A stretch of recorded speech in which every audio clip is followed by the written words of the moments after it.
Both of your parents didn't even finish high school. Cut ties with such low-life parents immediately. My husband, whom I had always thought of as kind and dependable, began to scorn and belittle me the moment he found out my parents were middle school dropouts. I was taken aback and saddened by his sudden change in behavior, which came as a complete shock. My name is Julie Sutherland, a 33-year-old working housewife. I live with my 1-year-older husband, Tom, and our 4-year-old child, leading a busy life. As for my job, I work at a company run by my parents. I respect my parents for building their own business, and since I was young, I've been interested in their work. I was delighted when I got a job after thoroughly learning. So when Tom suggested I become a full-time housewife after we got married, I insisted on continuing my work. At that time, Tom respected my wishes, which made me very happy. We had a love marriage, and initially, we supported each other without any issues. Even when we had differing opinions, we would resolve them amicably and respect each other's views. Until then, I felt happy to have married a good man. However, at one point, Tom found out my parents were middle school dropouts and started to deride them. My parents' company may be small, but Tom had admired it until he started complaining just because they didn't have high school diplomas. What does it matter if they didn't finish high school? Why do you suddenly care about that? No matter their educational background, my parents currently have the ability to run a company. Education is important, sure, but it shouldn't be the only measure of a person. Up until then, Tom had built a good relationship with my parents, so I pleaded with him not to judge them solely on their educational attainment. But Tom couldn't accept my perspective and seemed displeased with me for defending them. Dropouts are no good, right? Don't associate with such parents. He even went as far as telling me to cut off my relationship with them. Without reconsidering his grudge against people without a high school diploma, Tom became even more stubborn and our relationship worsened. Moreover, from this time on, he began to strongly insist that I quit my job. Especially after our child was born, he started saying it even more frequently. Quit your job already and focus on the housework. But you used to say it was fine for me to continue working. My husband, who had once respected my decision, had now become pushy with his selfish ideas. Since he wasn't like this before, I was confused and sad but kept trying to convince him, hoping he would understand.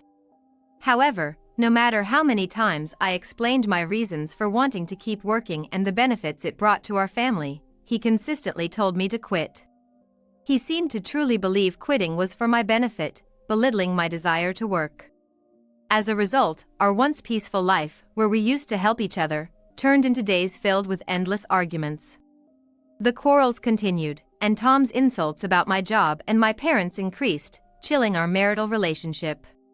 My parents had expressed a wish to celebrate our child's birthdays and graduation ceremonies together if possible, but my husband vehemently refused with harsh words. Furthermore, he wouldn't listen to me and would unilaterally decide on plans, which led me to consider divorce. Then, one day, Tom came home in high spirits because his promotion was confirmed. With the salary increase, he told me to quit my job. With my pay raise, you don't need to work, right? Just quit and take care of the home. Since he started telling me to quit my job, Tom stopped doing any housework he used to help with. Probably he was hoping I'd quit if the housework suffered.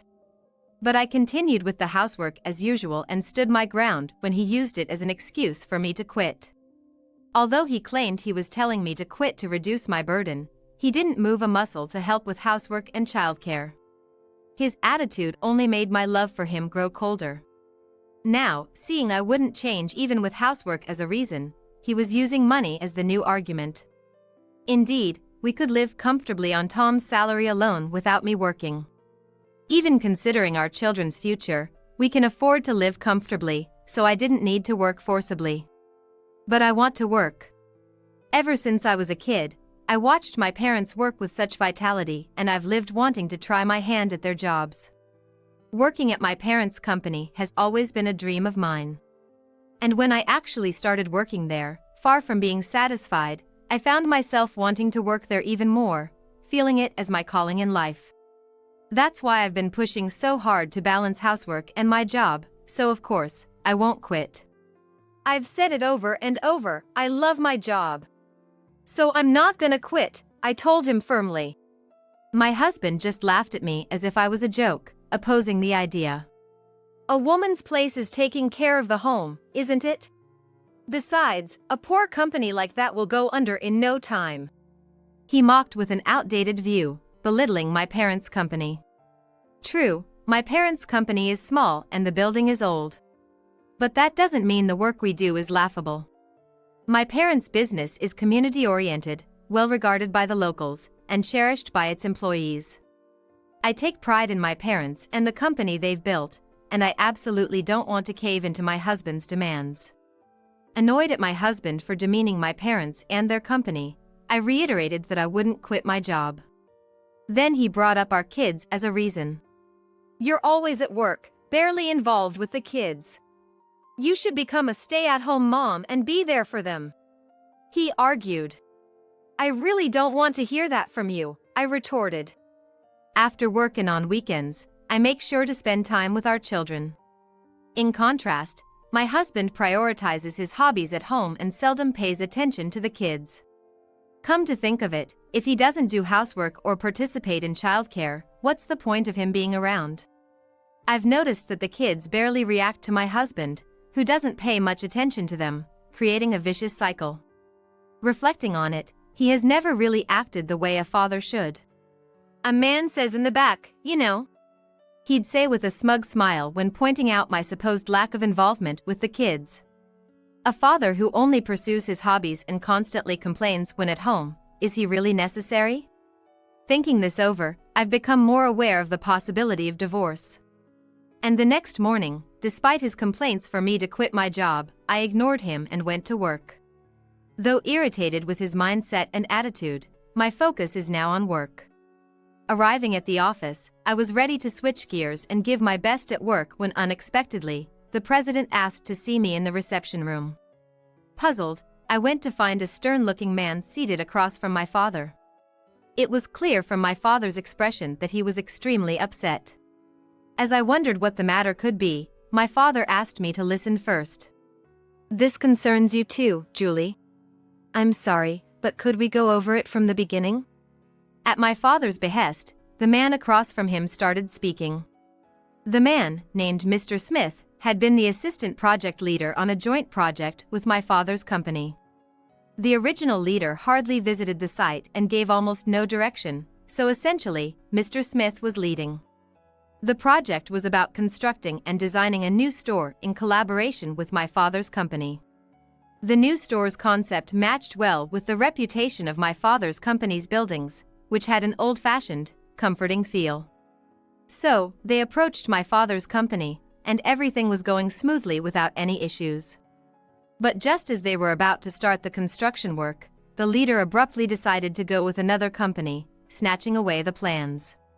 This project was a major deal, and a significant amount of money had already been involved, so my father was understandably angry. Mr. Smith tried to salvage the situation, but the leader had already sabotaged him. He had falsified Mr. Smith's work hours and performance, leading to a false accusation at his company. Because of this, Mr. Smith was removed from the project, putting it in jeopardy. Other team members protested, but to no avail. So, today's visit was to apologize for the project coming to a standstill. After hearing them out, I realized I wasn't involved in this project. So, I was left wondering why I had been called here when Mr. Smith, already looking quite pale, turned even more apologetic. My father also turned a pained, sorry look my way. It's a tough truth for you to hear, he began. The shocking news was that the no-good leader in question was my husband. Normally, one might get mad and deny it if told their spouse was up to such things, but given my husband's usual behavior, I was more inclined to believe it. Actually, I even thought it might be a good reason to go ahead with a divorce I was considering. And it turns out he was still causing trouble. Then, both men, looking quite distressed, shared another fact with me. The leader had placed a young woman in the now vacant assistant leader spot. The two of them were seen together so often that it sparked rumors within the company of an affair. Are you saying they might be having an affair? But it's just a rumor, right? Despite my disbelief that my husband could be cheating, I had to ask for clarification, to which Mr. Smith regretfully confirmed. While we can't say for sure it's an affair, they often dine together and are seen alone a lot, so it's almost certain. Apparently, many employees had witnessed my husband in private rooms with this young woman and out and about together. Their behavior suggests it's more than just being work associates. The two of them spoke hesitantly, considering my feelings. Especially, my father had a troubled expression. My father knew how happy I seemed before and at the beginning of my marriage. Back then, I was all about loving my husband, so it must have been tough for him to break this news. But now, I've already got a reason for divorce, and to be honest, I'm even somewhat relieved, so the news of my husband's affair doesn't hit me hard. Don't worry about it. Things haven't been working out between us for a while, and I'm actually considering a divorce, I reassured them. When I mentioned my upbeat attitude about the divorce, my father looked shocked. If the affair is really happening, then I'll definitely be going after a fair amount of alimony, I said with a smile, and Mr. Smith seemed to regain some of his spirits. Actually, I'm thinking of reporting to the company what the leader of this project's team has been doing. If things go well, I believe we can continue with this plan. These words seemed to give my father some energy back. The three of us then started brainstorming a plan to bring my husband down.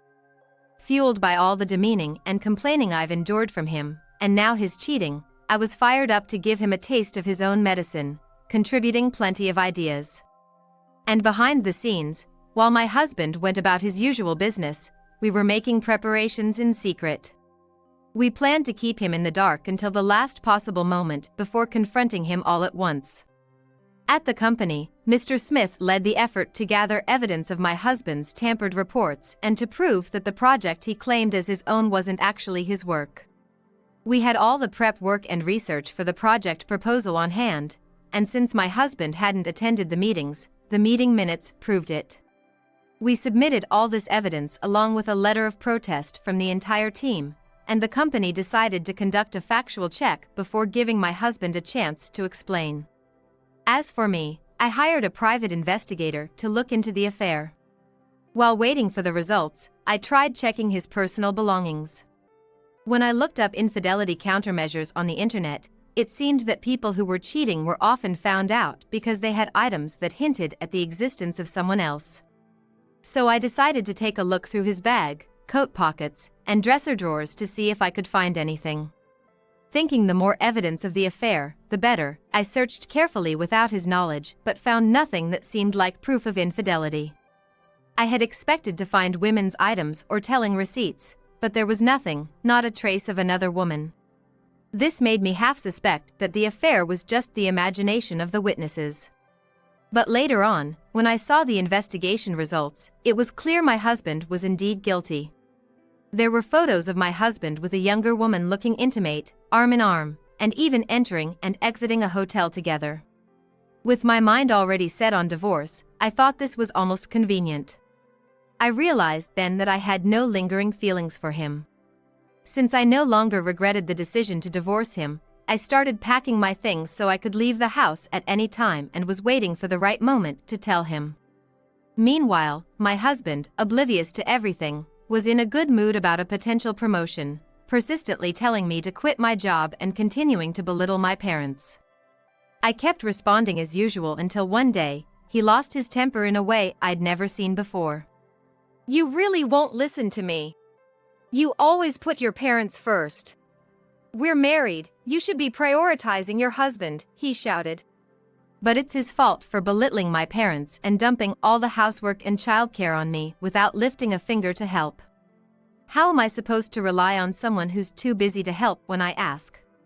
I almost sighed out of frustration at my do-nothing husband who only complains. Plus, he never listens during discussions, just gets angry when things don't go his way. Quick to anger and quick to insult my folks. Who would stand by such a partner? He wasn't like this in the early days of our marriage. I feel sad thinking about how things used to be. Up until now, I tried not to be too harsh with him because we were living together, but with divorce on my mind, I didn't hold back. Then maybe you should finally stop badmouthing my parents. And you just dump all the housework and childcare on me. What kind of husband are you? And with that, I confronted him directly for the first time. Not liking my stance one bit, my husband turned even redder with anger. Shut up. Listen here, don't ever bring your parents to any family functions again. We're married, I won't even allow you to contact them. If you don't like it, then it's divorce, he yelled. My husband, disliking my defiant attitude, threatened me with divorce as if to intimidate me. He thought I would be afraid of divorcing him, which just made me feel dumbfounded.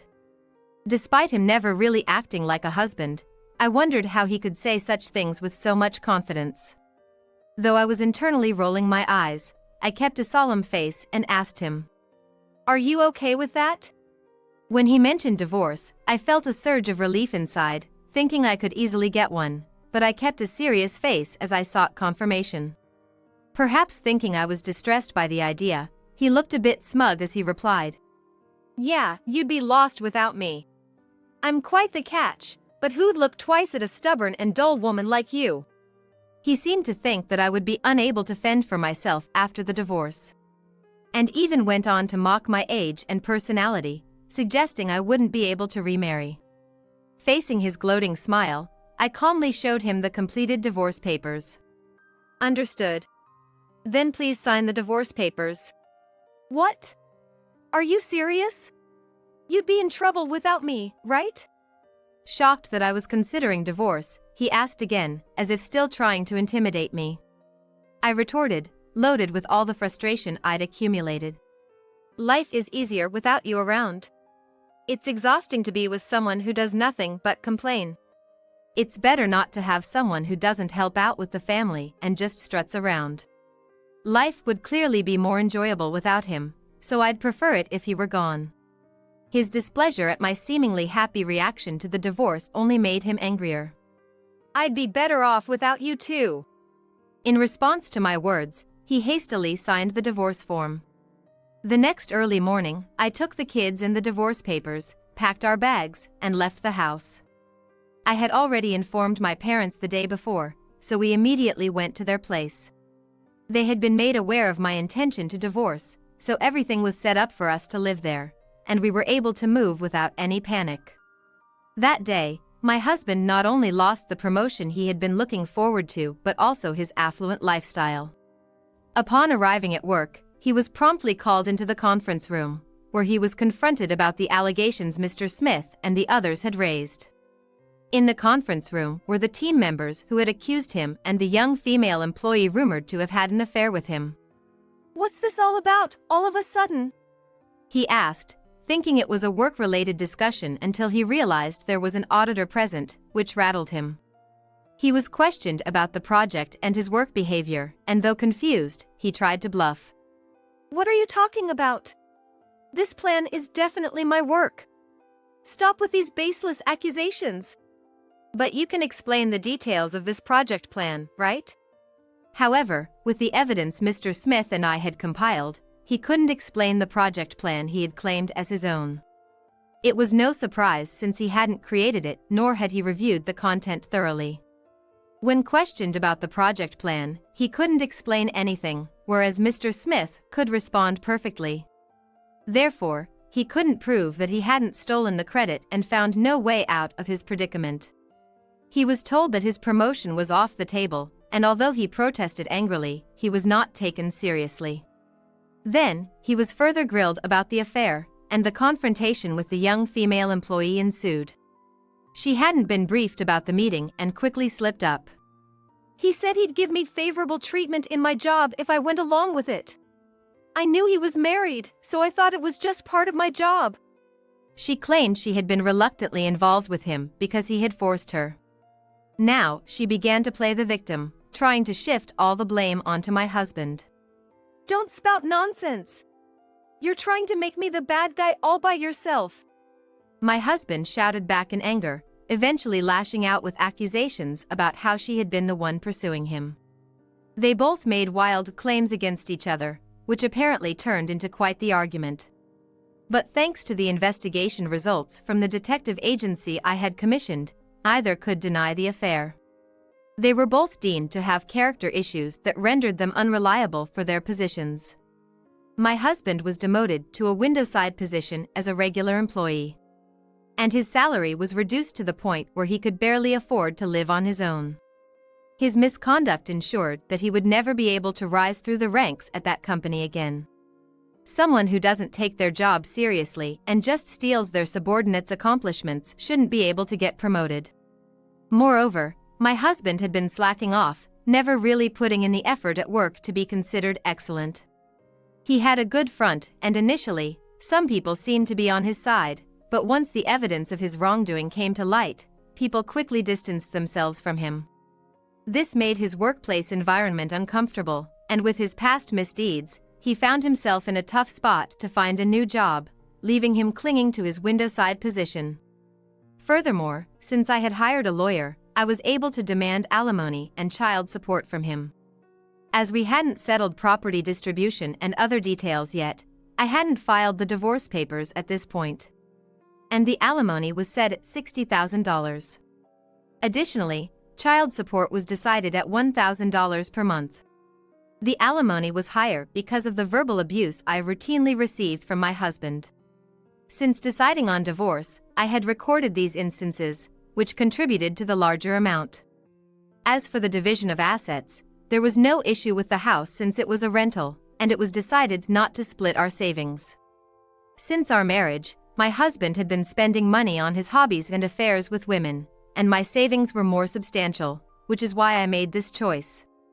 When I contacted my ex-husband about the alimony and child support, he resisted paying such a large sum. "A kid needs their father.